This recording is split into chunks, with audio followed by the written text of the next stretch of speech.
வணக்கம் நண்பர்களே. இன்னைக்கு நம்ம பார்க்க போறது நான்மணிக் கடிகை பற்றிய கேள்விகள். இந்த கேள்வி டிஎன்பிஎஸ்சி பொது தமிழ்ல யூனிட் 7ல இருக்கிறது. வாங்க ஃபர்ஸ்ட் கொஸ்டின் பார்ப்போம். நான்மணிக் கடிகை என்ற நூலை இயற்றியவர் யார்? சரியான விடை விளம்பி நாகனார். செகண்ட் கொஸ்டின் பார்ப்போம். நான்மணிக் கடிகை எந்த நூல் தொகுப்பை சேர்ந்தது? சரியான விடை 17 கீழ்க்கணக்கு நூல்களை சேர்ந்தது. மூணாவது கேள்வி பாருங்க. நான்மணிக் கடிகையில் மொத்தம் எத்தனை பாடல்கள் உள்ளன? கடவுள் வாழ்த்து நீங்களாக. சரியான விடை ஆப்ஷன் சி 101.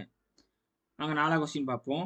நான்மணிக் கடிகை என்ற பெயர் எதனால் ஏற்பட்டது?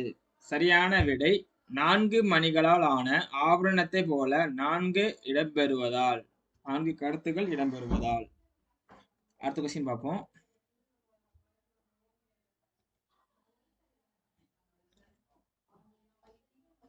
ஐந்தாவது கேள்வி. நான்மணிக் கடிகை எந்த அறத்தை வலியுறுத்துகிறது? இதோட சரியான விடை ஒழுக்கமும் அறநெறியும். ஆறாவது கொஸ்டின் பார்ப்போம். நான்மணிக் கடிகை எந்த இலக்கிய வகையை சேர்ந்தது? சரியான விடை நீதி இலக்கியம். ஏழாவது கொஸ்டின் பார்ப்போம்.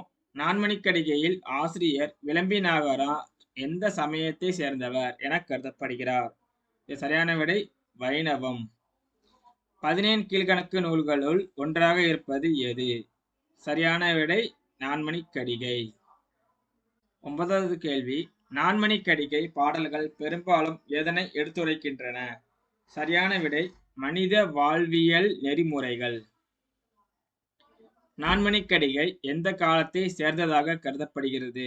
ஆப்ஷன் பி சங்கமருவிய காலம். இந்த வீடியோ உங்களுக்கு பிடிச்சிருக்குன்னு நினைக்கிறேன்.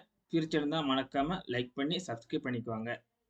இது தப்பு இருந்துச்சுன்னா கமெண்ட்ல சொல்லுங்க. தேங்க்யூ.